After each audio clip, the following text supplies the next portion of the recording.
You? It's really you? I stood frozen at the entrance of the ballroom, my breath catching in my throat. There she was, Margaret Thompson.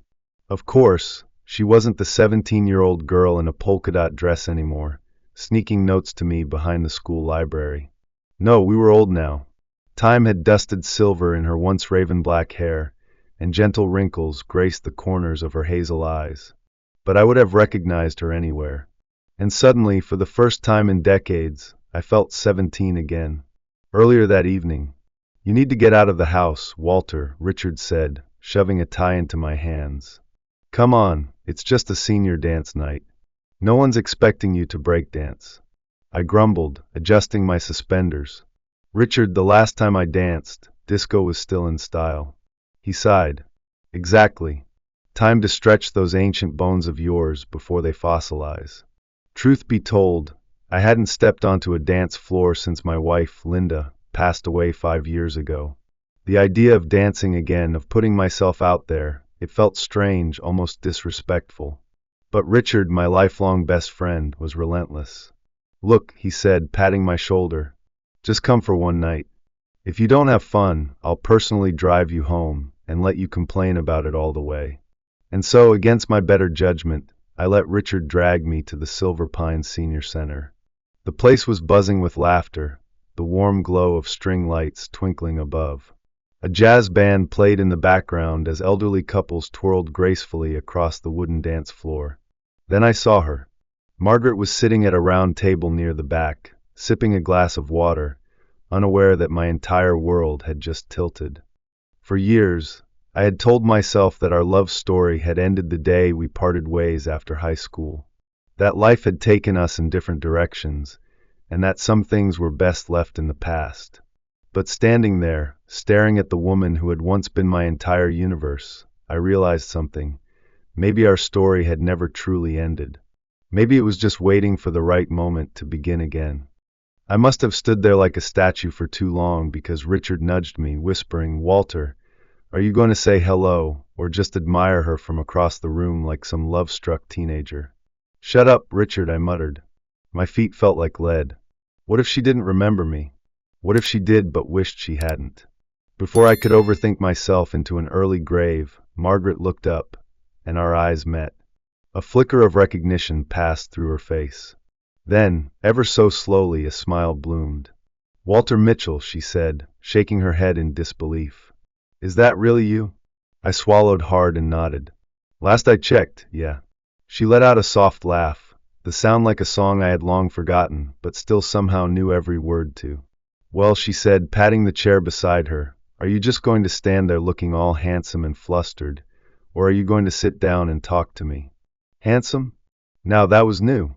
My barber often described me as distinguished, which was just a polite way of saying old, but holding it together. But who was I to argue? I took a seat, still feeling like I had wandered into some strange dream. "Margaret, I can't believe this. How have you been?" She sighed, stirring the ice in her glass. "Oh, life happened. I married, had a couple of wonderful kids, lost my husband about 10 years ago." She glanced at me. "And you?" I nodded. "Same story. Married my high school sweetheart. Well, my second sweetheart, I suppose," I said with a chuckle, hoping she'd catch the joke. She did. She laughed, shaking her head. "Had a good life, 2 kids, a handful of grandkids. Lost my wife 5 years ago." For a moment, silence stretched between us, not awkward, not painful, just understanding. We had both walked through love and loss. We had both seen time take what it inevitably takes. But somehow here we were. She tilted her head, studying me. "So what brings you here tonight?" "Peer pressure," I admitted. "Richard practically dragged me out of my house." Margaret chuckled. "Same here. My granddaughter signed me up for this dance club. Said I needed to get back out there." She rolled her eyes, but there was warmth in her voice. "Smart girl," I said, smiling. The music changed to a slower tune. Margaret glanced at the dance floor, then back at me. And then, with an almost mischievous look, she held out her hand. "Walter Mitchell," she said playfully, "would you do me the honor of a dance?" My heart did an awkward little somersault. I should warn you, I said, taking her hand. The last time I danced, my knees didn't make these weird cracking noises. She grinned. Lucky for you, I happen to be an excellent leader. I let her pull me onto the dance floor, and as we swayed under the warm glow of the lights, something shifted inside me. I had spent so many years believing love belonged to the young. That romance faded with time. But here I was, in Margaret's arms again, and I knew I wasn't about to let her slip away. You'd think proposing at 75 would be easy. After all, I wasn't some nervous young man fumbling with a ring box behind a soda shop. I had lived a full life. I had raised kids, paid off a mortgage, survived a colonoscopy. But as I stood in front of the mirror, straightening my bow tie, my hands were sweating like a teenager on prom night. Richard, sitting on my bed, watched me with an amused expression. Walter, are you having a stroke, or is that just sheer terror on your face? I shot him a glare. I'm proposing to Margaret tonight. I have a right to be nervous. He snorted. Nervous? You look like you're about to confess to a crime. I groaned, running a hand through what little hair I had left. What if she says no? What if she thinks I'm being ridiculous? We're not exactly 20 anymore. Richard leaned forward. Listen, pal. You two found each other again after 50 years. That's not coincidence. That's fate giving you a second chance. And if you let fear stop you now, I swear I will personally haunt you after I die. Encouraging. Real poetic. But he was right. It had taken me decades to hold Margaret in my arms again. I wasn't about to let this moment slip away.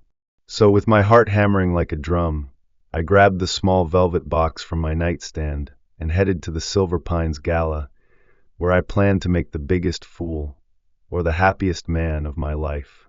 The Silver Pines Gala was the town's biggest event for seniors, complete with live music, fancy dresses, and enough hairspray to deplete the ozone layer. Margaret was breathtaking in an elegant blue gown, her silver hair swept up like a Hollywood starlet. When she saw me, she smiled, and just like that, my nerves faded.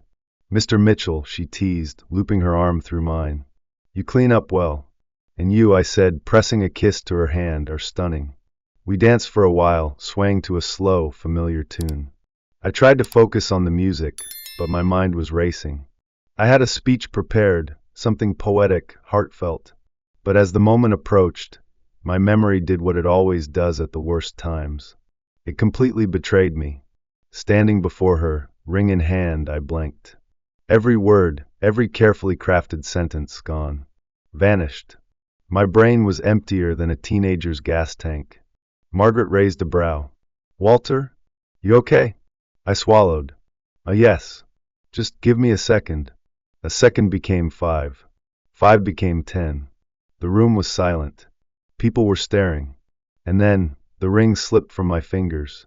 Now, let me tell you, seeing a small diamond ring bounce across a polished wooden floor in a room full of elderly people is not ideal.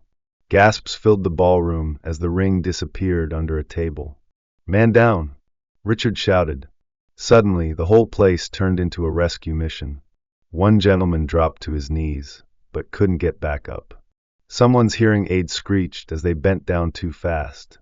A lady with a cane used it to poke under the table, while Margaret just covered her mouth, silent. Not laughing, just watching. My stomach twisted. Had I ruined this? Was she embarrassed? Did she think this was a mistake? Finally, after what felt like an eternity, Richard found the ring, right next to someone's orthopedic shoe. As he handed it to me, he smirked. Smoothest proposal I've ever seen. I turned back to Margaret, my heart hammering. Margaret, I was going to say something poetic, but I forgot every word. And then I dropped the ring, and I exhaled, steadying myself. So I'll just say this, I love you. I've loved you since I was 17, and I will love you for every day I have left. Will you marry me? Margaret looked down at the ring, then back at me. For a terrifying moment, she said nothing. Then she let out a deep, shaky breath. Walter, she reached out, taking both of my hands in hers. You do realize you just made me wait another 50 years for this, right? I swallowed. A yes? A slow smile spread across her lips. Walter Mitchell, she whispered, tears shining in her eyes, I've been waiting to hear those words my whole life. Of course I will. The room erupted into cheers. Someone started clapping, and soon, the entire gala was celebrating. Richard leaned over. See?